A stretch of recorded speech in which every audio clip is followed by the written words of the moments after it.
1 João capítulo 3, do verso 7 ao 10, que diz assim, verso 7, filhinhos, não se deixe enganar por ninguém. Aquele que pratica a justiça é justo, assim como ele é justo.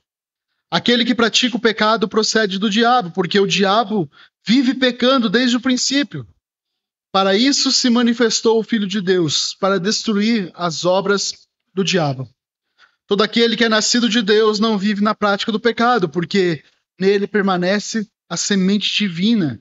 Esse não pode viver pecando porque é nascido de Deus. Nisso são manifestos os filhos de Deus e os filhos do diabo. Todo aquele que não pratica a justiça não procede de Deus. E o mesmo vale para aquele que não ama o seu irmão. Ó Deus, que a tua palavra seja aplicada em nosso coração, que ela seja soberana em nossas decisões, Pai. Possamos cada dia mais viver e pôr em prática a tua justiça, Pai. Assim oramos em nome do Senhor Jesus. Amém.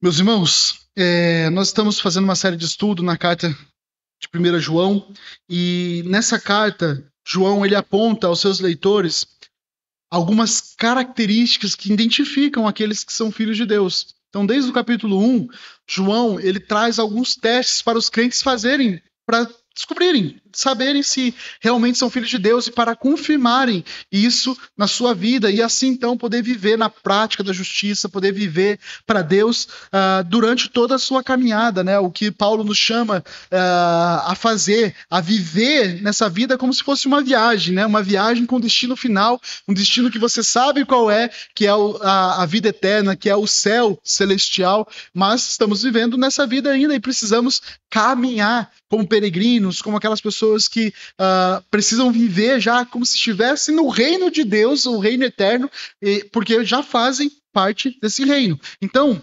essas características que João vai destacar aqui, meus irmãos, a partir do verso 7, mas desde o capítulo 3, desde o verso 1 ali, essas características funcionam justamente como um teste para que nós pudéssemos descansar em Deus. E quando João faz esses testes aqui, ele está fazendo para uma igreja que está cheio de gnósticos, de pessoas, de falsos mestres, de falsas pessoas que estavam pregando um evangelho deturpado, de pessoas que não estavam querendo viver o evangelho, estavam deturpando aquilo que a palavra de Deus estava ensinando. Então, justamente João, quando ele escreve, ele quer mostrar essas características, eles querem que os irmãos façam esses testes até para que eles pudessem desmascarar os falsos mestres.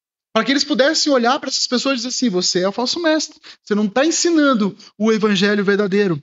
E aqui, essas pessoas, elas estavam justamente se apresentando como cristãs, pessoas que se diziam filhas de Deus ou se diziam crentes em Cristo Jesus, estavam dentro da igreja e introduziam então dentro da igreja os líderes, os pastores, de repente ali também, estavam introduzindo justamente doutrinas erradas e ameaçavam então a pureza da igreja, a pureza doutrinária da igreja.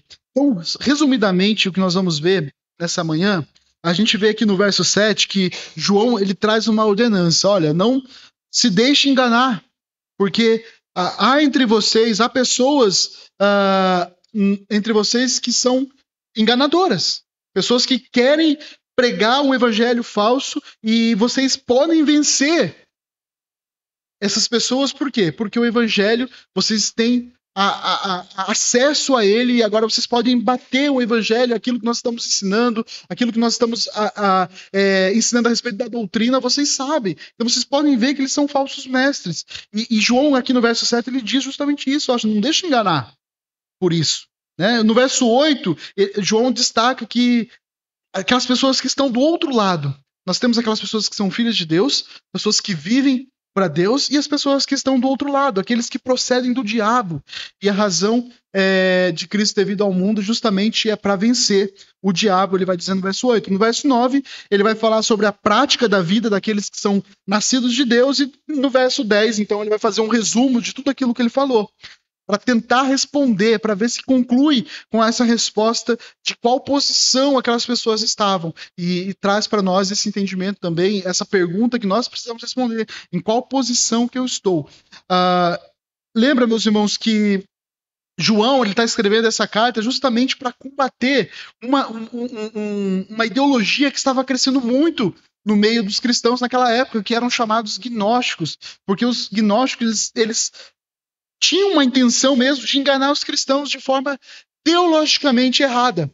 Por quê? Eles defendiam que eles eram superiores, que você buscava Deus de forma superior. Você buscava Deus pelas revelações, ou porque Deus deu uma característica especial para você, e aí você pode ter um acesso total a Deus, e não pelas doutrinas, e não pelo evangelho, e não pela palavra de Deus. Então João já vai querer debater justamente sobre isso. Olha, tá no meio de vocês pessoas que estão se dizendo superiores. Pessoas que estão achando que estão vivendo já um segundo céu, e aí eles subjugam vocês, falam que vocês estão errados, mas eles não estão seguindo a palavra de Deus, não estão seguindo o evangelho de Deus. Para João, ele vai dizer também, para defender o evangelho e para combater esses falsos mestres gnósticos, João vai dizer que a prova de quem você é o seu ser, a forma, aquilo que você faz, a sua vida prática é a prova do que aquilo que você professa, se é realmente verdade. Então, nós não imitamos a Deus por intermédio de ritos místicos, de coisas, né, sobrenaturais, mas pela prática da justiça. É isso que João vai começar a falar aqui.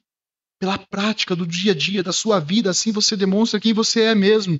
Deus é justo e Jesus Cristo é justo. Por isso que ele vai dizer que quem é nascido de Deus, ele vive essa justiça. Por quê? Porque Cristo é justo e ele aplica em nós essa justiça, né? Ele imputa em nós essa justiça. Então, nós devemos viver na prática da justiça. Então, vamos agora para uma visão aqui mais detalhada desses versos, né? Tentando expor ele aqui e tentando tirar daqui algumas atitudes práticas para o nosso dia a dia, para vivermos e glorificarmos o nome do Senhor. Então, meus irmãos, entenda, o que João vai trabalhar aqui é essa vida prática de forma objetiva, né? Então, resumidamente, ele fala assim: a prática da justiça é a verdadeira imitação de Deus. A prática do pecado é a verdadeira identificação com o diabo.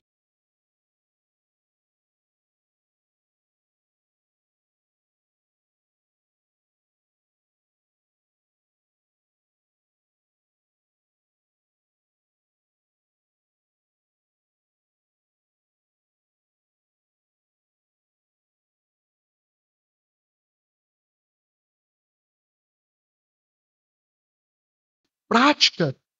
Ela não é uma atitude passiva do eu estou sentado aqui, não vou me deixar enganar, não. É uma atitude prática, e não se deixar enganar é você tomar uma atitude frente a isso. Não se deixe enganar e combata esses falsos mestres. No grego aqui, a palavra para enganar é não sair do caminho. E, meus irmãos, os gnósticos, eles se vangloriavam de eles terem grandes conhecimento. Eles eram totalmente descuidados da vida prática, da vida do dia a dia, da vida pessoal. Eles descuidavam disso porque eles se consideravam superiores. E se eles eram superiores, essa carne aqui, a vida do dia a dia, ela é secundária. O importante é o meu relacionamento com Deus, sobrenatural, de forma que eu recebo a revelação direta de Deus. Os gnósticos viviam dessa forma, como superiores às outras pessoas. João está combatendo justamente esse tipo de prática, de pessoas que se diziam superiores, mas a sua vida prática estava totalmente contrária àquilo que eles estavam professando. Lembra que João já disse aqui, você diz que é filho de Deus, mas não coloca em prática os mandamentos de Deus? Você está mentindo. E era justamente isso que os gnósticos faziam. E a advertência de João aqui é para que esses falsos mestres não os enganassem dizendo que a salvação era mediante esse conhecimento, gnoses, né? Esse conhecimento secreto aqui, que é a palavra usada para revelações, né? Então, o que João está advertindo é a conduta moral das pessoas deve fazer diferença na vida delas. E os gnósticos não pensavam assim. Para eles, a conduta moral não fazia tanta diferença. Eles tinham um relacionamento especial, diziam ter um relacionamento especial. E aí, meus irmãos, se a gente olha lá na segunda carta de João, no verso 10, o apóstolo justamente determina à igreja que se alguém vem ter convosco e não traz essa doutrina, ou seja, aquilo que eles estavam ensinando, não recebais em casa, nem lhes dei boas-vindas. Essa advertência que o apóstolo João vai dar para a igreja. Nem recebam essas pessoas porque elas não estão trazendo a doutrina verdadeira. Então, para João, cabia à igreja aqui resistir a todo tipo de falso evangelho, de falso ensinamento. Cabia à igreja resistir e tentar, né, tornar o pecado cada vez mais longe da sua vida e não achar que o pecado era inofensível, que o pecado era compatível com aquelas pessoas que pertencem a Cristo. Então, provavelmente alguns ali poderiam pensar: se somos crentes, né, o pecado já não vai nos prejudicar tanto assim. E era assim que eles estavam pensando, assim como Tiago, quando ele vai falar a respeito das obras, né, ele sabe bem o que é ter fé. E aquelas pessoas que têm fé não vivem no pecado, elas praticam boas obras. Então, não é o nosso discurso que nos torna filhos de Deus, mas provamos a nossa filiação pelas boas obras. Então, porque somos filhos de Deus, nós praticamos as boas obras, nós vivemos para as boas obras, e não o contrário. É sempre importante a gente enfatizar isso. Então, é o que vai insinuar, é a nossa fé, é o que vai insinuar que nós somos verdadeiros cristãos, é justamente a nossa fé em prática, colocando a prática das coisas do Senhor à frente de tudo. Pois, olha o que ele diz ali: aquele que pratica a justiça, essa pessoa é justa, assim como ele é justo. Meus irmãos, veja essa referência. Cristo é a referência de justiça. Ele é a nossa referência, Cristo é justo. E se nós dizemos que nós estamos nele, nós devemos também praticar a justiça. É isso que João está dizendo. O que é praticar justiça? É viver de acordo com as leis de Deus. Lembra que nós estudamos isso no último domingo? É viver de acordo com as leis, não transgredindo a lei, os mandamentos de Deus. É amar a palavra de Deus, é amar a lei do Senhor, é viver de acordo com os seus mandamentos. É viver de acordo em não transgredir a lei. Até mesmo, meus irmãos, confessar o pecado, se arrepender, se purificar, faz parte dessa prática da justiça que João está dizendo aqui. Então, se a prática da justiça é a imitação de Deus, a prática do pecado é a imitação do diabo. Olha o que ele vai dizer no verso 8. Aquele que pratica o pecado procede do diabo. Meus irmãos, veja que interessante. Muito existe sobre isso nos dias de hoje. A doutrina dos pregadores ali, que João está combatendo aqui, seguia justamente aquela dicotomia da matéria e do espírito, né? Essa dicotomia dizendo que o espírito é importante e o corpo não é. E aí acabava produzindo justamente essa indiferença para o pecado. E muitos deles até negavam que existia pecado. Muitos deles até negavam que eram pecadores. E é por isso que João, a gente já leu, né, ali no capítulo 1, verso 8, diz: se nós dissermos que não temos pecado nenhum, a nós mesmos estamos nos enganando e a verdade não está mais em nós. No verso 10 ele diz: se dissermos que não cometemos pecado, fazemos dele mentiroso e a sua palavra não está em nós. Então veja João combatendo esse tipo de heresias, esse tipo de ensinamentos falsos. Porque nós somos pecadores. E se somos pecadores, nós precisamos muito da graça de Deus para vencer o pecado. Para todos os dias acordarmos e lutarmos contra o pecado.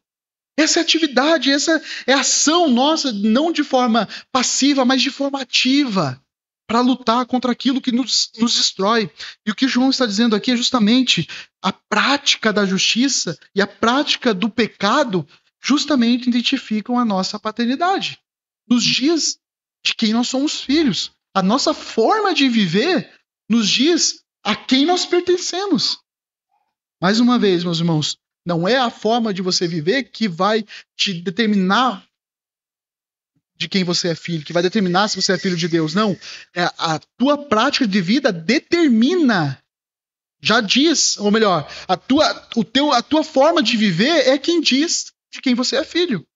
A sua prática de vida diz a quem você pertence. Quem não pratica a justiça vive na prática do pecado, ou seja, da transgressão da lei. E esses que vivem nessa prática demonstram justamente que tem como senhor de suas vidas o diabo. Aquele que não pratica a justiça, aquele que não vive a lei de Deus, que não busca amar as coisas do Senhor, já demonstram de quem São filhos. O que é proceder do diabo que João fala aqui? Nós sabemos que ninguém é criatura do diabo. Ninguém foi criado pelo diabo. O diabo não criou o homem, mas aquele que imita o diabo como se estivesse nascido dele. Aquele que imita o diabo como se tivesse conexão com ele. Esse é o filho do diabo. Não literalmente, mas por imitá-lo. Se torna parte com ele. E o nome aqui, meus irmãos, por exemplo, Satanás é uma palavra hebraica que significa o adversário. E não é o adversário do homem em primeiro lugar, mas é adversário de Deus. Então, quando o pecado ele entra no mundo, ele se torna uma palavra aqui que é muito usada então, no Novo Testamento, que é diabolos, que no grego significa acusador. Ou seja, agora ele é acusador do povo de Deus. Esse próprio mundo, esse mundo sistêmico, esse mundo ele jaz o maligno, esse mundo é do maligno. Isso não significa que o diabo ele tem o controle sobre todas as coisas, porque Deus é quem tem o controle por meio de Cristo Jesus, que foi dada toda a autoridade. Mas significa, meus irmãos, dizer que Satanás tem sob manutenção este mundo mal. É ele quem comanda este mundo mal. Tudo aquilo que está separado de Deus está sobre o cuidado do diabo. E é ele que leva as pessoas a viverem dessa forma. Ele governa o homem que vive em pecado. Então, se você vive em pecado, se você não é de Deus, você é governado por príncipe deste mundo. É o que a Bíblia vai dizer. Você é governado pelo diabo. É ele que te governa, é ele que direciona a sua vida. Efésios 2:2 diz: nos quais vocês andavam no outro tempo segundo o curso deste mundo, segundo o princípio de potestade do ar, do espírito que agora atua nos filhos da desobediência. Ou seja, você é governado. Se você não está debaixo de Cristo, você está sendo governado pelo diabo. Ele é teu Senhor. Ele é quem te guia. E aí ele vai dizer, tudo isso procede do diabo, a mentira procede do diabo, os falsos profetas procedem do diabo. Mateus 7,15 diz, cuidado com os falsos profetas que se apresentam a vocês disfarçados de ovelhas, mas por dentro são lobos ferozes. Meus irmãos, o diabo ele tem a intenção justamente de cegar aquelas pessoas que não creem. E ele vai lutar para isso, para cegar.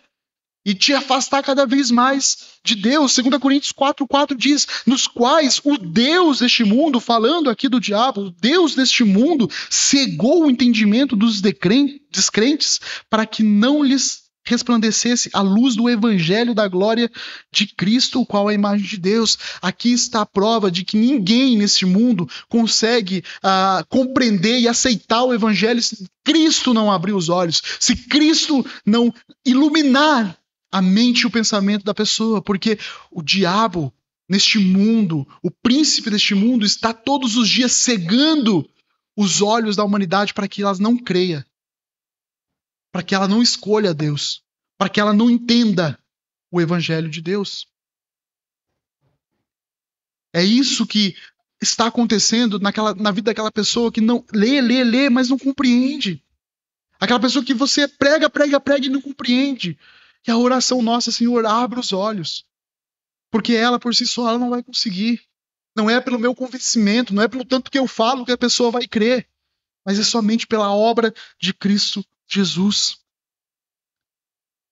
Mateus 13:19 diz, a todos os que ouvem a palavra do reino e não a compreendem, vem o maligno e arrebata o que lhe foi semeado no coração. Ou seja, o que Jesus está dizendo aqui? Jesus está dizendo que tem pessoas aqui na igreja que estão ouvindo o evangelho, aquilo que está sendo anunciado, vão sair daqui e logo o maligno já vai arrancar do coração e não vai fazer brotar, não vai fazer crescer. Não sei quem você é no meio disso aqui, mas Jesus está dizendo que as pessoas vão ouvir o evangelho, vão ouvir o que foi anunciado, e aquele coração que não é de Cristo, logo o maligno vem e faz, opa, isso aqui não te pertence, isso aqui não é teu. E aí vai te fazer viver a vida que você quer viver, a vida que sua carne quer viver. É isso que Jesus fala, todos que ouvem a palavra do reino, ele está falando, comparando essa pessoa que recebe o evangelho e não compreendem, vem o maligno e arrebata o que lhe foi semeado no coração. Este é o que foi semeado à beira do caminho. Ou seja, não encontrou o lugar para amadurecer. Por isso, meus irmãos, é aqui ele diz aqui, João continua dizendo, porque o diabo vive pecando desde o princípio. Veja que João aponta aqui qual é a origem do pecado. A origem do pecado é o diabo. Todo pecado origina do diabo. Porque ele pecou, João diz aqui, desde o princípio. Meus irmãos, quando o diabo peca, ele faz aquilo que é dele, o que é peculiar dele, o que é costume dele. E as pessoas que estão acostumadas a pecar como se isso fosse natural, são do diabo por quê? Porque fazem naturalmente, porque é dele isso. É o que eles querem fazer. Eles querem viver na libertinagem, querem viver na liberdade de fazer, de cometer o pecado. E é isso que João está dizendo. Que o diabo faz isso naturalmente porque ele pecou desde o princípio. E as pessoas que vivem pecando de forma natural, de forma consciente, sem mudança de vida, estão debaixo da mesma condenação, estão debaixo do mesmo Senhor, que é o diabo. Nós nascemos, meus irmãos, debaixo dessa condição. Se você foi regenerado, você está em outra posição. Se nós fomos resgatados, nós não somos perfeitos. Ainda pecamos. Mas João vai enfatizar aqui, na continuidade, para isso se manifestou o Filho de Deus, para destruir a obra do diabo. Meus irmãos, olha que maravilhoso. Isso aqui a gente tem que dar glória a Deus. Porque o que João está dizendo aqui é que Cristo veio para dissolver. Essa é a palavra no grego, para destruir, dissolver as obras do diabo, o seu poder amarrador, o seu poder avassalador. Por isso, meus irmãos, que não existe crentes que está amarrado ainda nas obras do diabo. Não existe amarras naqueles que são crentes. Ah, porque fizeram macumba para mim, pastor. Minha mãe me levou na bezendeira. Minha mãe me levou mesmo. Tô mentindo, minha mãe fez isso. Fizeram entrega quando eu era criança. Tudo bem, fizeram tudo isso. Mas agora em Cristo Jesus já não há mais nada, não há poder das trevas sobre a sua vida. Você foi transformado, não existe mais isso. Naqueles que são tocados pelo sangue de Jesus, porque ele destruiu todo o poder e amarra que existia entre nós, que existia em nós, como? E João fala, por meio do seu sangue, por meio da vitória de Cristo na cruz. E aí Jesus, ele promete essa liberdade. Por isso nós não estamos mais nessas amarras do diabo. Olha o que João 8, 34, 36 diz. Jesus respondeu, em verdade vos digo que todo que comete pecado é escravo do pecado. O escravo não fica sempre em casa. O filho, sim, fica para sempre. E aí ele diz, verso 36, se, pois, o filho os libertar, vocês serão verdadeiramente livres. Jamais, você não pode dizer assim, não, a marra do diabo aqui na minha vida. Se você é crente em Cristo Jesus, não tem mais isso. Não há mais isso na sua vida. Porque Cristo veio ao mundo para quê? Para te libertar das amarras do diabo. Qualquer um que não tem Cristo como libertador está assim, nas amarras do diabo. Ele não consegue vencer o pecado. Ele não consegue lutar contra o pecado. E tem muito mais verdades aqui. Eu quero destacar mais uma que está revelada nesse verso, porque Cristo já venceu o diabo. Cristo já destruiu as obras do diabo. Mas eu queria fazer uma ressalva aqui daquele nós chamamos de já e ainda não, porque Cristo já venceu o diabo, mas ainda não derrotou ele por completo, no sentido de que deu o juízo final. Isso vai acontecer nos últimos dias. Mas nós entendemos que Cristo já prendeu o diabo quando ele veio e encarnou e habitou entre nós, e morreu e ressuscitou. Apocalipse 12, 10 diz, então ouvi uma voz forte do céu proclamando, agora veio a salvação, o poder, o reino do nosso Deus e a autoridade do seu Cristo, pois foi expulso o acusador de todos os irmãos aqui, acusador, diabo, né? Foi expulso o acusador dos nossos irmãos, o mesmo que vos acusa dia e noite diante do nosso Deus. Teologia nós entendemos a teologia amilianista, né, que defende justamente o milênio não como literal, mas entendendo que Cristo prendeu o diabo na sua morte e ressurreição. Apocalipse 20, versículo 2 diz: ele segurou o dragão, a antiga serpente que é o diabo, Satanás, e prendeu por 1000 anos. Nós entendemos que nós já estamos vivendo esses 1000 anos. Por quê? Porque o evangelho está sendo anunciado. As pessoas estão crendo em Cristo Jesus. Né? Então você não tem mais aquela obra de que a pessoa não pode ouvir o evangelho, não pode. O que o diabo faz é ir retirando, se não brota no coração. Mas ele não tem mais esse domínio no sentido de que agora o evangelho não pode ser pregado e ninguém vai ouvir. Nós entendemos que Cristo segurou Satanás, mas diante de Satanás tem os seus demônios que subjugam aqueles que não são filhos de Deus. Mateus 12, 29. Ou como pode alguém entrar na casa do valente e roubar-lhe os bens sem primeiro amarrá-lo? E só então saqueará a casa dele. Jesus está falando aqui da salvação. É assim que Cristo está salvando o seu povo, amarrando o diabo para que o povo pudesse então crer em Cristo Jesus. Mas, meus irmãos, aí é por isso que a gente tem o já e ainda não. Então, ainda não foi derrotado por completo, mas a Bíblia diz que ele será derrotado por completo. E só está aguardando o julgamento final. Olha só o que diz Apocalipse 20, 10. O diabo que os tinha enganado foi lançado no lago do fogo e enxofre, onde já se encontram a besta e o falso profeta, e serão atormentados de dia e de noite para todo sempre. Essa é a condenação do diabo. Judas, verso 6, diz: e os anjos, os que não guardaram o seu estado original, mas abandonaram o seu próprio lugar, ele tem guardado sobre trevas em algemas eternas para o juízo do grande dia.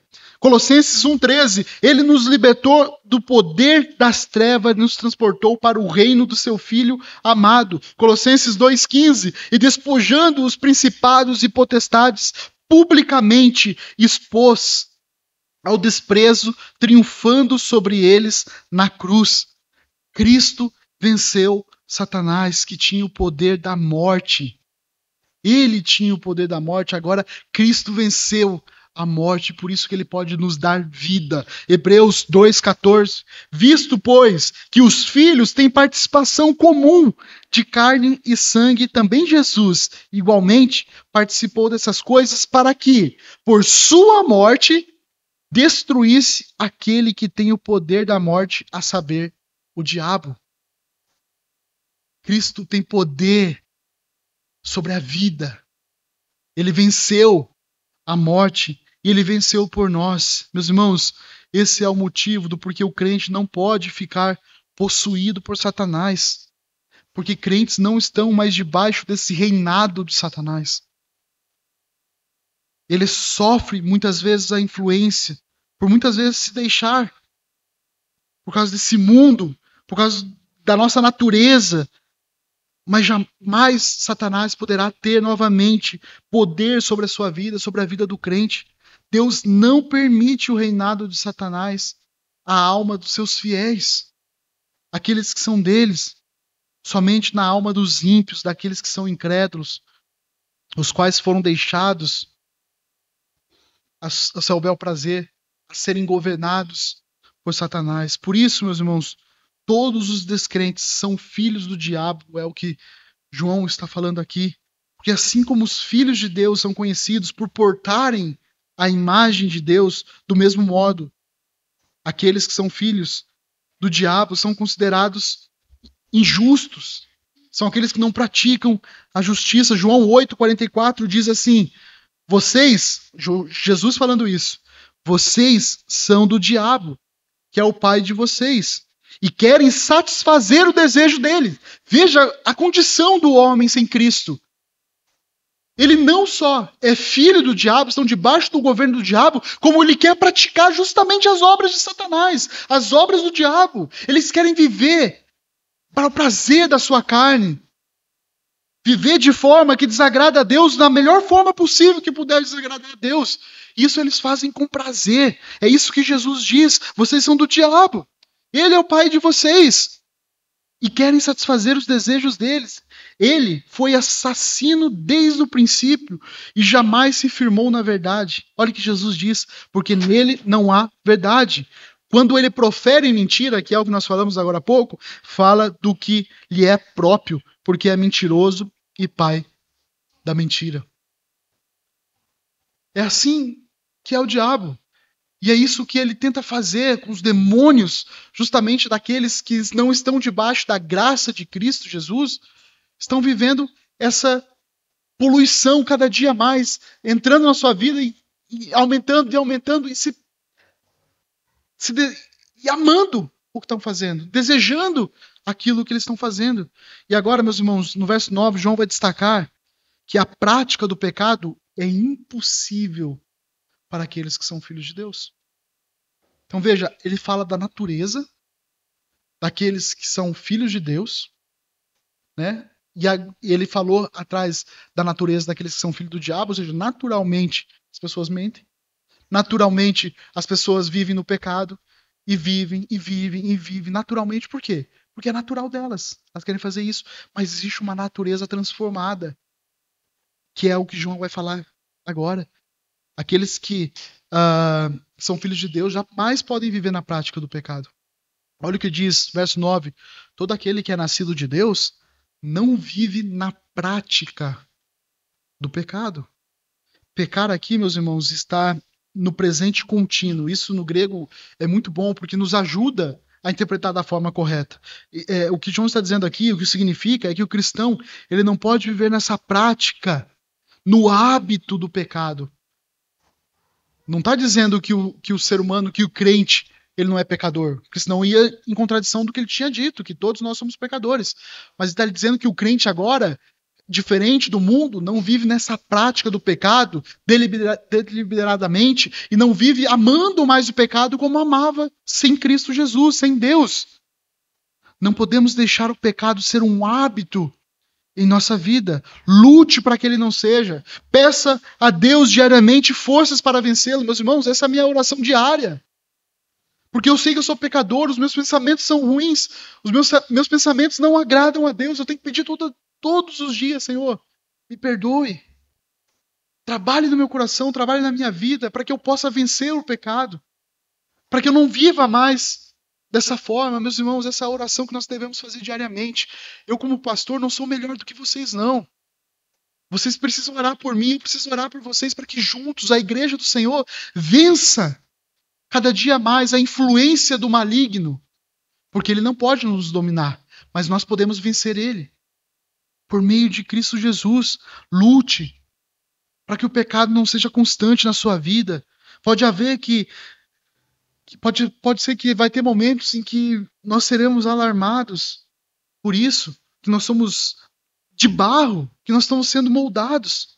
Mas a mão do Pai constantemente está nos formando para ser como Cristo. Nós precisamos submeter à vontade de Deus.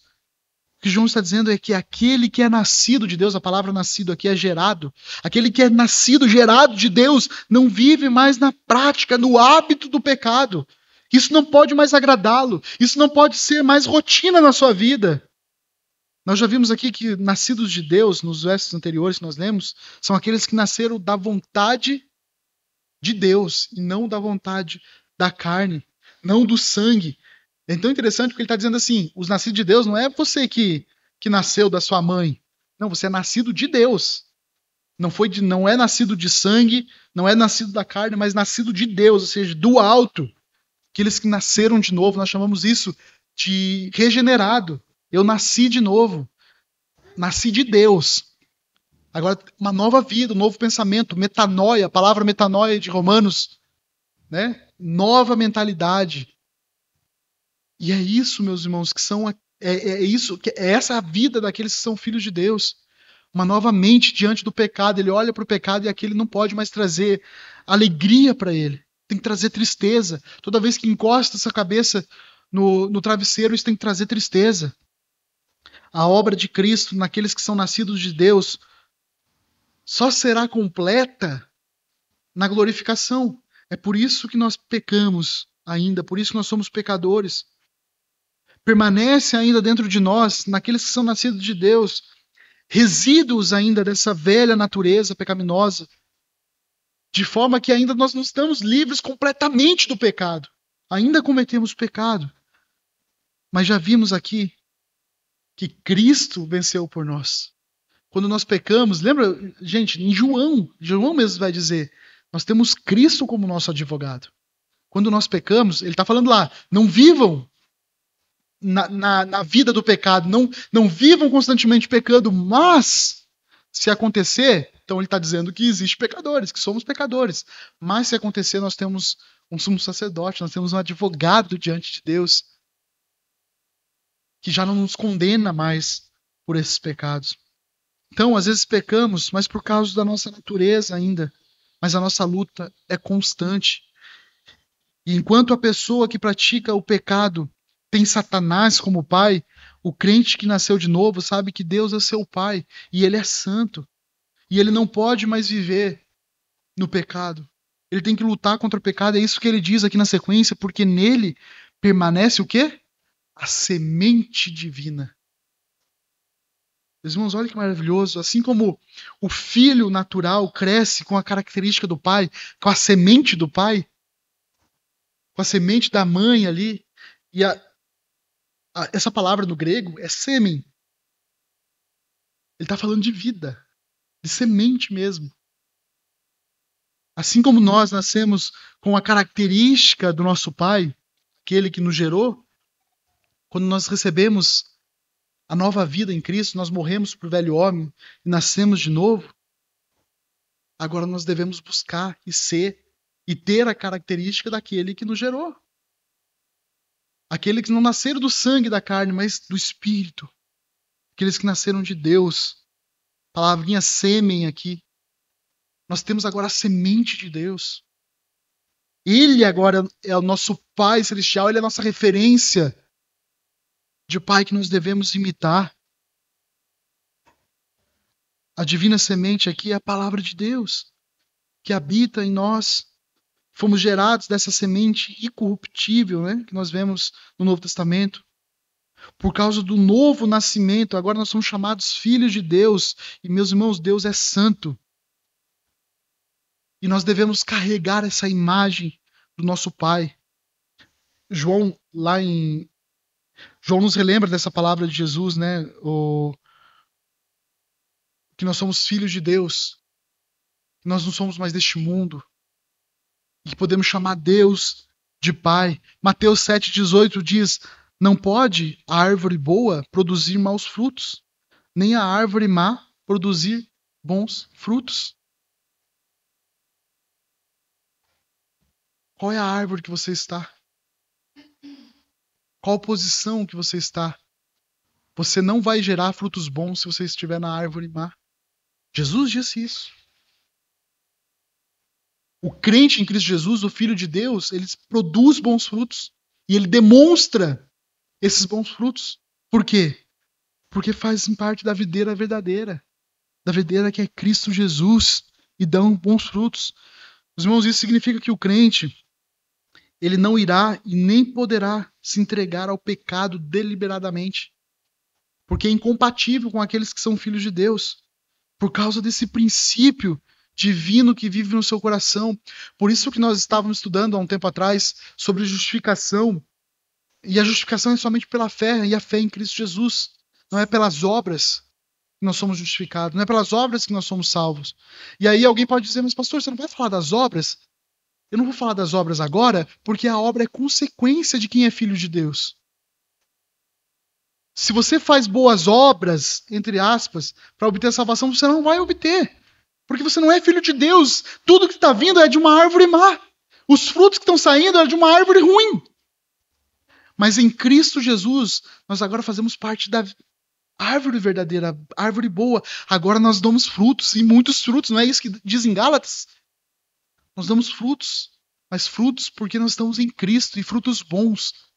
E nós precisamos demonstrar esses frutos. É o que João diz aqui na sequência. Esse não pode viver pecando, porque é nascido de Deus, meus irmãos. É incompatibilidade, é incapacidade.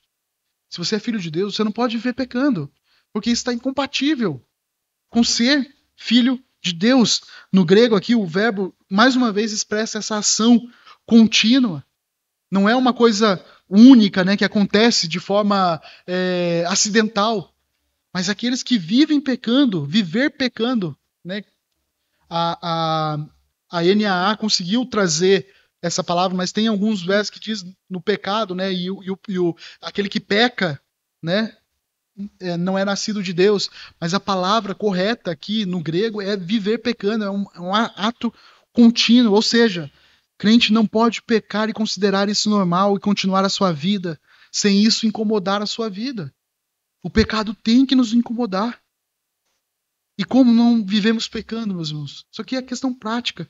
Como que a gente pode viver não pecando? João já disse nos versos anteriores que nós lemos. Não transgredindo a lei, amando a lei de Deus. Só assim nós vamos viver uma vida buscando a pureza. Vigilantes, como diz em 1 Pedro 5,8, sejam sóbrios e vigilantes. O inimigo de vocês, ó, mais uma vez o diabo, o inimigo de vocês, o diabo, anda em derredor, como um leão que ruge procurando alguém para devorar. Se você permite viver uma vida em pecado, você está dando liberdade para que o diabo te governe com as influências dele. Por isso que é impossível o crente em Cristo Jesus viver pecando. Porque ele já não tem mais o diabo como Senhor, Salvador. E o diabo está, gente, o tempo todo. Os demônios estão o tempo todo buscando a quem devorar, a quem consegue tirar o evangelho, tirar a vida que deveria viver. Efésios 4:27 diz: não deem lugar ao diabo. Veja, meus irmãos, o diabo ele não pode ter o controle da nossa vida. E Paulo diz que nós temos o poder disso, de não dar lugar ao diabo. O mundo não tem esse poder. O mundo não tem essa possibilidade. Mas por causa de Cristo Jesus em nós, nós temos o poder de não dar lugar ao diabo na nossa vida. Por isso nós precisamos juntos lutar. Eu digo juntos porque isso é comigo também.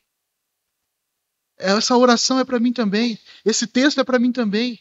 Juntos como igreja, precisamos ajudar uns aos outros a vencer o maligno, vencer a influência do maligno em nossas vidas, porque nós somos pecadores. E aqui, meus irmãos, João conclui então a sua exposição, o seu ensinamento, falando que a humanidade está dividida em dois grupos. Queria que a gente pensasse sobre isso. João vai dizer que existem somente dois grupos, aqueles que são filhos de Deus e aqueles que são filhos do diabo. Verso 10, nisso são manifestos os filhos de Deus e os filhos do diabo. Ou seja, em toda essa epístola, João sempre apresenta a existência em dois termos de categoria: trevas, luz. Ou você está na verdade, ou você está na mentira. Ou você está em Cristo, ou você está no mundo. Sempre, meus irmãos, sempre só existe duas posições. Não existe meio termo. Ou você é filho de Deus, ou você é filho do diabo. Ou você está nas trevas, ou você está na luz. Ou você está na verdade, ou você está na mentira. Pastor, de onde você tirou isso? Só ler do capítulo 1 até aqui. Ele usou todos esses termos. Ou você está na luz, ou você está nas trevas.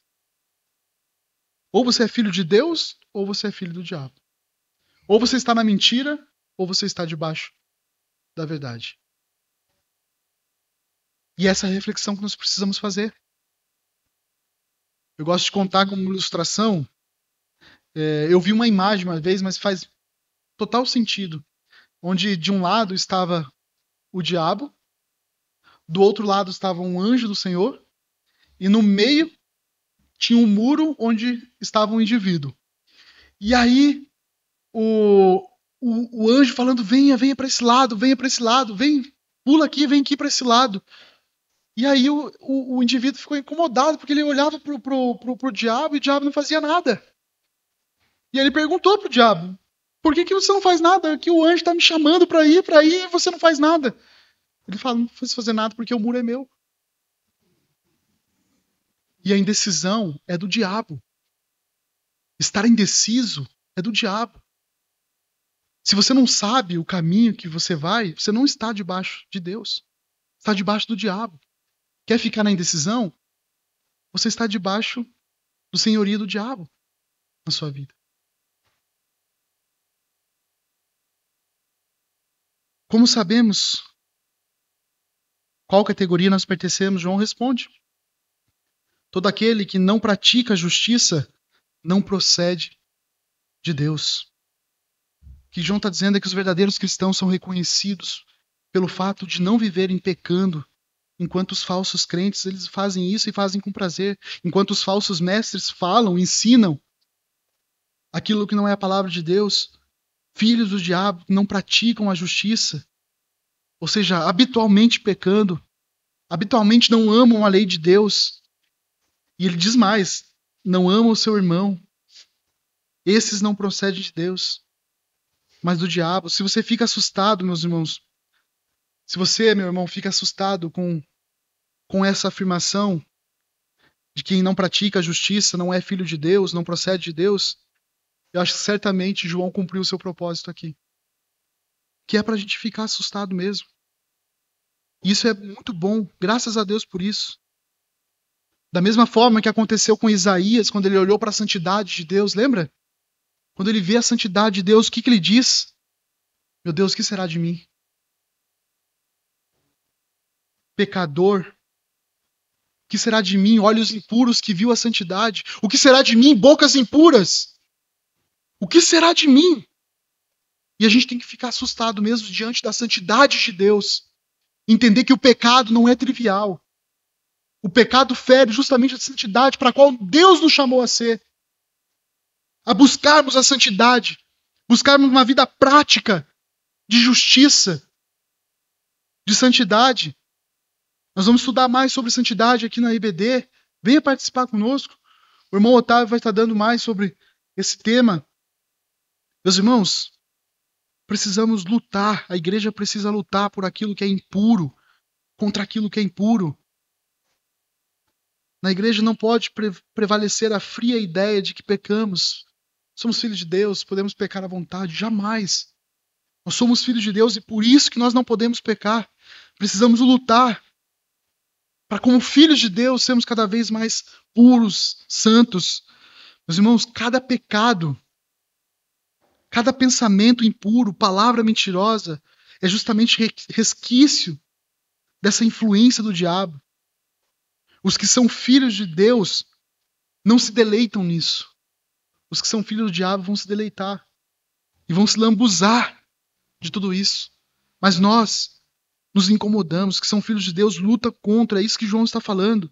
O pecado que nos atingiu ainda no ventre da nossa mãe, aquele pecado que nós cometíamos, eles trouxeram consequências para nossas vidas, que era a condenação eterna. E muitas vezes ainda, mesmo depois de Cristo ter nos transformado, ainda a gente cai nessas iniquidades, nessa rebeldia contra Deus. Um verdadeiro arrependimento é aquele que sabe que está pecando contra Deus antes de tudo. Assim como Davi, quando pecou contra Betseba, o que ele disse? Pequei contra ti, Deus. Meu pecado foi contra o Senhor, contra a santidade do Senhor. Da mesma forma, diante de Deus, o arrependimento deve ser praticado o tempo todo. Pois nós estamos diante de um Deus justo, um Deus santo. E olha o que João fala: e o mesmo vale para aquele que não ama o seu irmão. Mais uma vez aqui, meus irmãos, João ele vai usar essa prova de confrontar aqueles que estão se dizendo que estão na igreja, que se dizem filhos de Deus, mas que não conseguem nem amar o seu irmão. Não conseguem nem desejar amar o seu irmão. Por isso que muitos os odeiam, porque não são irmãos verdadeiros. Eles nem desejam amar. é nascido de Deus aqueles que pelo menos buscam, desejam amar uns aos outros, amar o Senhor. Os filhos do diabo não praticam justiça, nem amam os outros. A falta de justiça e a falta de amor provam justamente a falta do novo nascimento. Lembra, meus irmãos, que isso é uma transgressão da lei. Qual que é a primeira lei, a primeira e a segunda lei de Deus? Amar o Senhor teu Deus e amar o teu próximo como a ti mesmo. Jesus enfatiza isso lá em Mateus 22, 37. Só destacando, só um parênteses aqui, meus irmãos, amar não é um sentimento. Não espere amar a pessoa como um sentimento. Agora eu sinto que eu devo amar. Amar é uma decisão. Amar é decidir. Quer dizer, eu vou amar, ainda que eu não sinta vontade disso. É uma escolha. E aquele que é crente em Cristo Jesus tem que entender isso. Eu preciso decidir amar meu irmão, ainda que ele não parece me amar. Mas o meu dever como crente em Cristo Jesus é amar o meu irmão.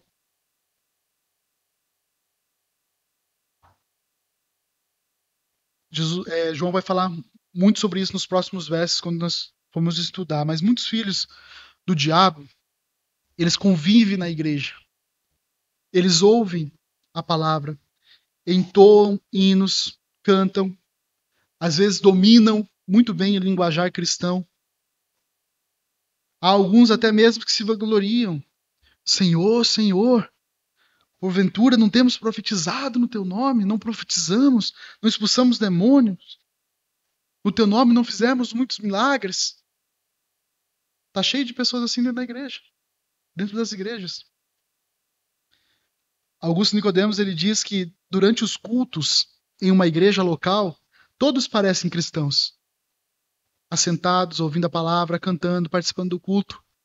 Mas é pela conduta após o culto que se revela quais são os verdadeiros cristãos. É a nossa conduta fora daqui que revela quem nós somos. Se nós somos filhos de Deus. Não é isso que Jesus disse? Pelos frutos? Pelos frutos conhecereis a árvore. É tão interessante Jesus falar isso, né? Lá em Mateus 7,20. Pelo fruto você conhece a árvore. Ou seja, não tem como uma laranjeira dar maçã. Pelo fruto você sabe quem é a árvore. O que é a árvore? Pelo fruto nós conhecemos de que nós somos filhos. De Deus ou do diabo. Aquele que não pratica, ou seja, aquele que não coloca em prática, meus irmãos, tudo isso que nós estamos ensinando aqui, estamos aprendendo todos os domingos, se você não coloca em prática na sua vida, você não está seguindo os mandamentos de Deus. Se isso não é colocado em prática na sua vida todos os dias, quando você sai daqui, você fala, Deus, eu sou teu filho, eu preciso fazer isso. Eu sou teu filho, eu preciso mudar de vida. É tão interessante, Tiago, ele traz uma analogia incrível a respeito disso. Ele fala assim, muitos leem a palavra de Deus como um espelho. Chegam diante do espelho, é como se aqui eu estivesse expondo a palavra de Deus e você vendo quem você é. Como um espelho, vendo quem você é. Olha, eu sou imundo mesmo, eu preciso de Cristo. Eu preciso praticar boas obras, eu preciso viver para Cristo. E aí Tiago fala assim, como uma pessoa que se olha no espelho, e aí ela sai, e ela esqueceu de quem ela era. É assim que muitos crentes estão vivendo. Ouvem os mandamentos de Deus, mas não colocam em prática na sua vida, no segunda, daqui a pouco, domingo, saindo daqui, na sua casa, lembrando, você rumina, você coloca tudo isso que nós estamos aprendendo na sua vida, você ouve de novo a pregação ou busca outras pregações para você continuar crescendo e amadurecendo na fé. Se nós aprendemos, se nós ouvimos, e João já disse isso, aquele que ouve minhas palavras e não a pratica, não é filho de Deus. Nós estamos praticando aquilo que nós estamos ouvindo? Você está seguindo o mandamento de Deus? Se nós estamos pregando sobre arrependimento, se nós estamos mostrando a luz da Bíblia a respeito do arrependimento, você precisa sair do culto arrependido. Se nós estamos pregando a palavra de Deus e ela diz que nós devemos amar o nosso irmão, Eu preciso tomar atitudes que demonstrem isso. Se nós estamos pregando que nós precisamos ser ofertantes, ser dizimistas, é uma ordenança de Deus. Nós estamos colocando em prática. Se nós estamos pregando que a Bíblia fala que nós devemos ser alegres, felizes, dar graças a Deus em todas as circunstâncias, você está cumprindo esse mandamento? Que a palavra de Deus está colocando em prática? Se a pregação que nós expomos aqui, domingo a domingo, a palavra de Deus ensina que nós devemos amar a nossa esposa. Como Cristo amou a igreja, você está amando a sua esposa como Cristo amou a igreja. Se a palavra de Deus ensina que, esposa, respeite seu marido, você está respeitando seu marido? Está colocando em prática os mandamentos do Senhor? Se a Bíblia fala que os nossos olhos nos contaminam, que nós devemos cuidar onde nós estamos olhando, o que nós estamos vendo, a prática de vida nossa está sendo condizente com o que nós professamos, com que aquilo que nós pregamos, aquilo que nós ouvimos. Precisamos colocar em prática. Se você é apenas um ouvinte sem mudança de vida, você está vivendo numa falsa segurança de salvação. Avalie a sua vida. Veja se você não está achando que é salvo e na verdade não é. Muitos naqueles dias chegarão com essa falsa realidade, com esse falso pensamento. E tudo isso, meus irmãos, é que João está enfatizando aqui. Para finalizar, meus irmãos, tem coisas na vida que nós passamos e que marcam o resto da nossa vida. Tem filmes que nós vimos, coisas que nós ouvimos, que nós carregamos por causa da nossa vida impura que nós éramos lá atrás, e nós precisamos lutar. São coisas que não devem mais fazer parte da nossa vida. Coisas que desagradam a Deus.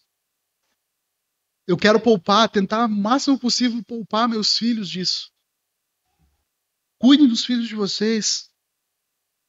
Tentem poupar eles das coisas ruins deste mundo, desse sistema onde o diabo é quem comanda, é quem organiza. Isso que aconteceu no passado não pode mais ter influência na sua vida, na minha vida, precisa ser transformado. E para isso nós precisamos depender totalmente de Deus. Tem pecados que nós cometemos hoje por causa daquilo que nós fomos lá atrás. E trazemos isso como consequência na nossa vida cristã. Mas nós precisamos lutar contra isso. Precisamos entender que isso não pode mais fazer parte da nossa vida diária. Isso era parte do antigo homem que nós fomos. O que praticamos conta muito e nos diz de quem nós somos filhos. O que você pratica conta como propriedade de Jesus? Mostra que você é propriedade de Cristo? Veja o que nós estudamos na semana passada.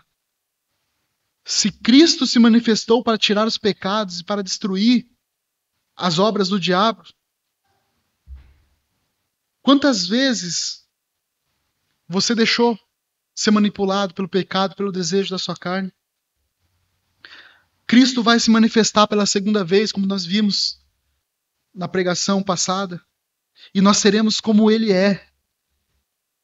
E se nós seremos como Ele é, perfeito como Ele é, como nós podemos viver no pecado hoje? Não podemos, meus irmãos, fazer isso é negar o propósito pelo qual nós fomos chamados, o propósito dessa segunda manifestação de Cristo.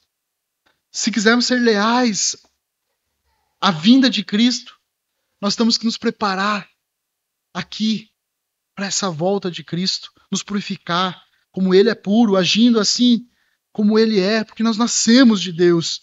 Como nós vencemos então a prática do pecado? Meus irmãos, Paulo responde essa pergunta e acredito que essa é a forma essencial e a mais eficaz. Gálatas 5,16 diz: digo, porém, o seguinte: vivam no Espírito e vocês jamais satisfarão o desejo da carne. Vivam cheios do Espírito de Deus. Romanos 8,13. Porque se vocês viverem segundo a carne, caminharão para a morte. Mas se é pelo Espírito, mortificam os feitos do corpo e certamente viverão. Que o Santo Espírito de Deus nos enche e que nós possamos buscar. Paulo nos ensina que nós devemos buscar estar cheio do Espírito Santo. E como estamos cheios do Espírito Santo? Lendo palavra de Deus, orando, estando em comunhão com a sua igreja. É isso que Paulo diz lá. Aqueles que são cheios de espírito louvam, adoram a Deus junto com os irmãos. Essa é a nossa vida, meus irmãos, como igreja. Vamos ajudar uns aos outros a viver debaixo da vontade de Deus, a exortar quando precisar ser exortado. Ame ser exortado, porque isso é o amor de Deus na sua vida, para que não vivamos em pecado. Confesse pecados. Não precisa confessar para o pastor. Às vezes um irmão que você demonstra confiança, confesse para ele que ele ore junto com você. Chame ele, marque um cafezinho com ele. Meus irmãos, é tão bom, façam isso. Não chame só o pastor para tomar café, não. Mas chamem, tá? Mas não chame só o pastor. Chame uns aos outros para estarem com vocês, caminhando juntos. Isso é igreja do Senhor. Vamos orar?